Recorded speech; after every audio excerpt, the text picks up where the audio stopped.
So John, keep safe. Call in anytime. You know the hours. You know when we're here.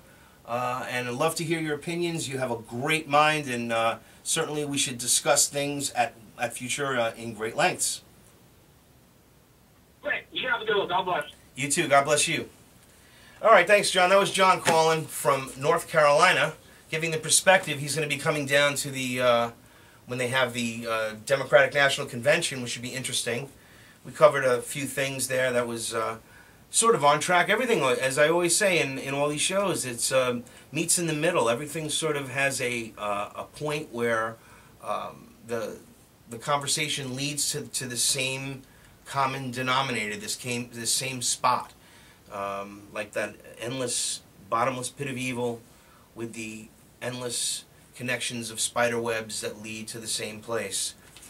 So what else is this criminal government trying to do to us? Well, they're testing their systems to make sure they can take over the airwaves and give us their propaganda. They are testing the cell phones next, and internet will be coming next.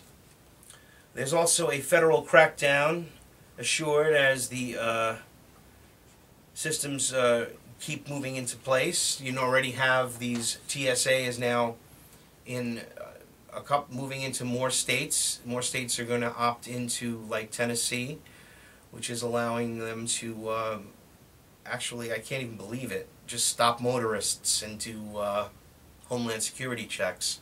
Give me your papers. Let me have your papers. I must see your papers. Because we're turning into a Nazi, Gestapo-run,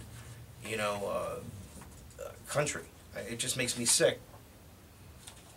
With that in mind, Paul Joseph Watson had written a great article here. Americans are now living in a society that rivals Orwell's 1984.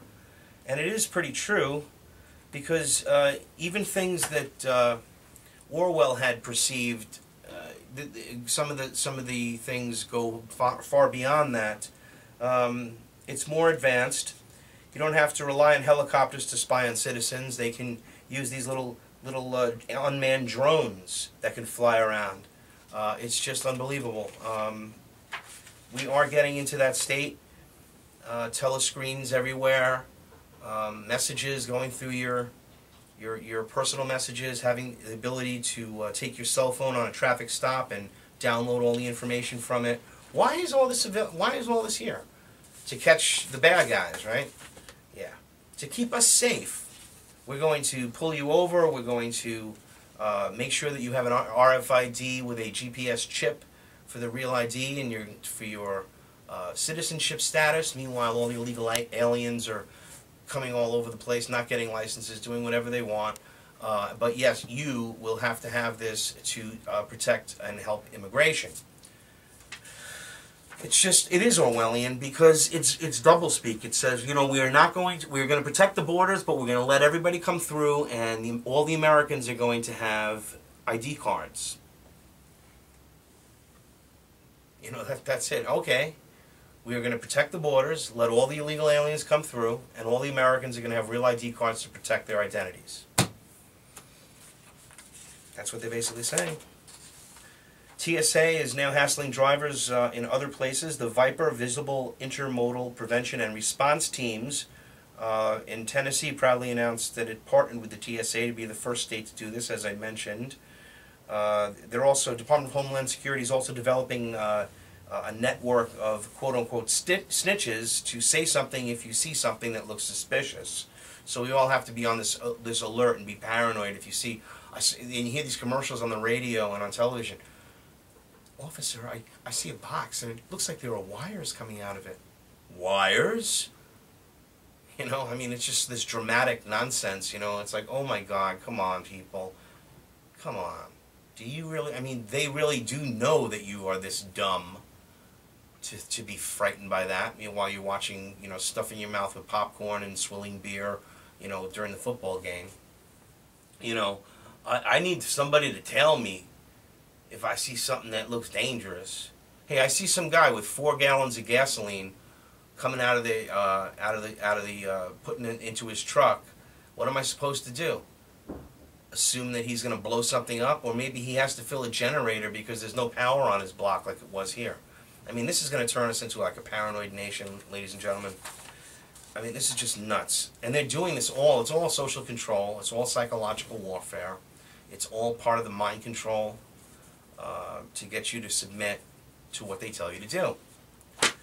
It's textbook. I mean, Hitler, they're doing Hitlerian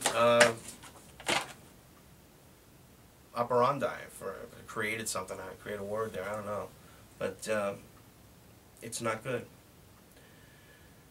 Little more news, and then I'm going to play this interesting piece here, news piece, where we actually, for the rare times on mainstream news, actually hear the word New World Order and calling these people out, like I do every show here.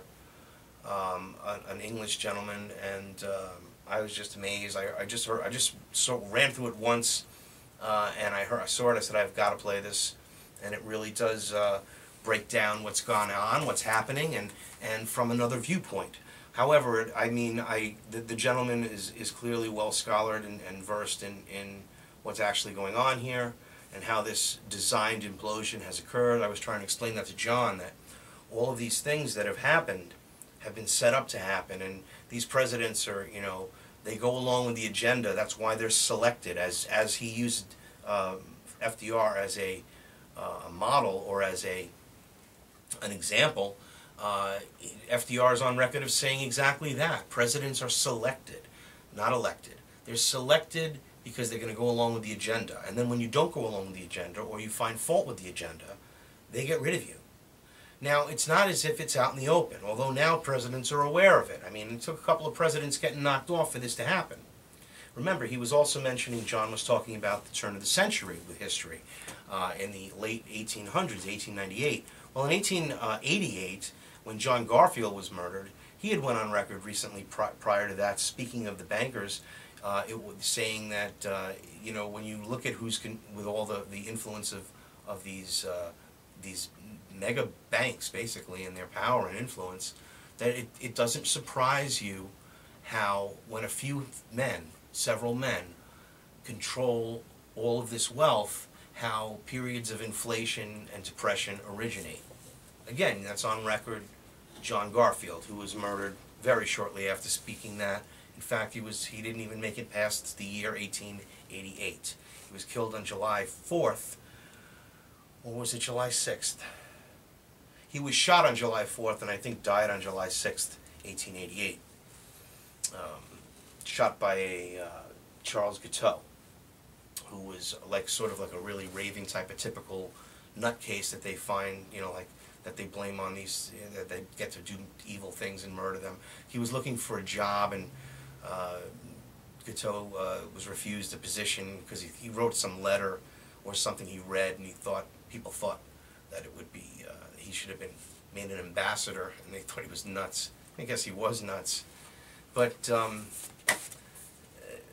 Garfield was definitely taken out. They you know, put a lot of spin on that whole story of history too, how he only had a few dollars and couldn't afford the grip that had he wanted it to have a pearl grip, but he couldn't afford the extra dollar. I mean, it's all this stuff is in history books and on the news. And then McKinley also was going against some of the policies. And then, of course, you know what happened with JFK. Yeah, it's interesting when you look at the way that these things happen and the history of the banking aspect of it. Look at what the banking and the future that goes right after what occurs. It always brings us to war or future military-industrial complex growth, and again, the bankers financing both sides of the wars, of like every war for the last 200 years practically. It's a very deceptive means that they get their power grid in place, and then they war against their opposition to get more power, to consolidate more power. It's not this country against that country. It's consolidating the powers of those countries in their hands. That is their goal. That is what collectivism is. And it's done stealthily.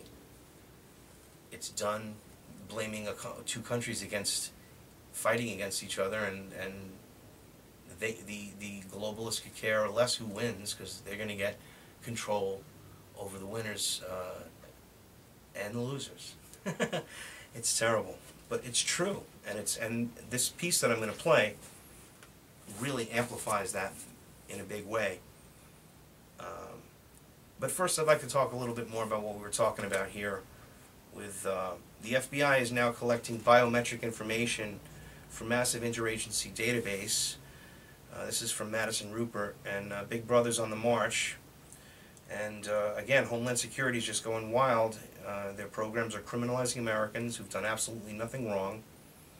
And thanks to a Freedom of Information Act lawsuit filed by the Center for Constitutional Rights, along with the National Day Labor Organization Network and the Benjamin Cardozo Immigrant Justice Clinic, it has now emerged that the FBI is an equally large player in high-tech police state that we find ourselves in.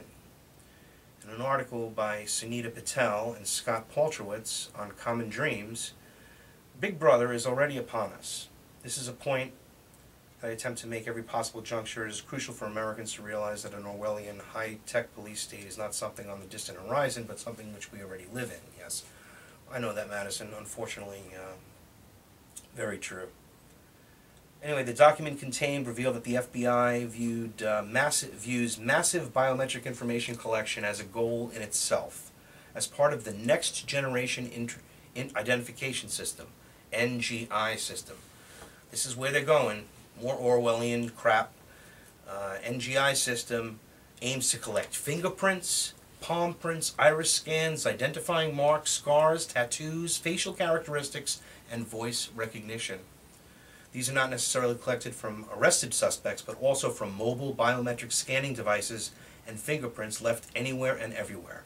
This biometric information can be then used in conjunction with facial recognition technology and threat assessment algorithms that can be deployed at an airport or even in an unmanned aerial vehicle, better known as a drone. Oh my God, I can't even read this stuff anymore. It's just scaring me. There are links to the Department of Homeland Security and Immigrations and Customs Enforcement's database with the FBI's criminal database. It is all tied together, and including ICE also. It's just unbelievable. So they're already carrying out latent fingerprint and palm prints when they're collected more than 1 million palm prints from crime scenes, and they just keep putting this into this database that they're collecting and analyzing. Thankfully, the American Civil Liberties Union took up the case and has filed lawsuits in Georgia and North Carolina on behalf of these people that have done this stuff. An example is an American citizen, Mark Lytle, who was deported and transferred to 5 different countries in 4 months because somebody incorrectly typed Mexico as his place of birth. Can you believe this? This is how they waste all our money.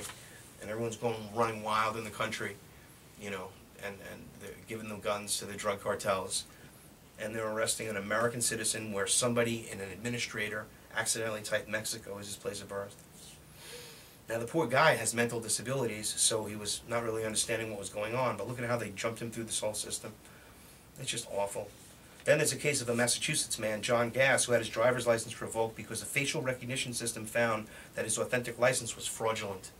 Of course it wasn't.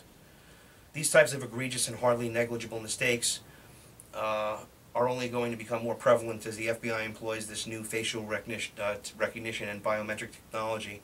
There's many cases of this. George Orwell couldn't have possibly imagined the scope and pervasiveness. Yeah, I said that before. So to read more about NGI and SCOM programs, see the additional Freedom of Information documents. You can go to that link on Freedom of Information / biometric, FBI collecting biometric information. Incredible. Also going down that road where, you know, something that is good also has a more sinister undertone.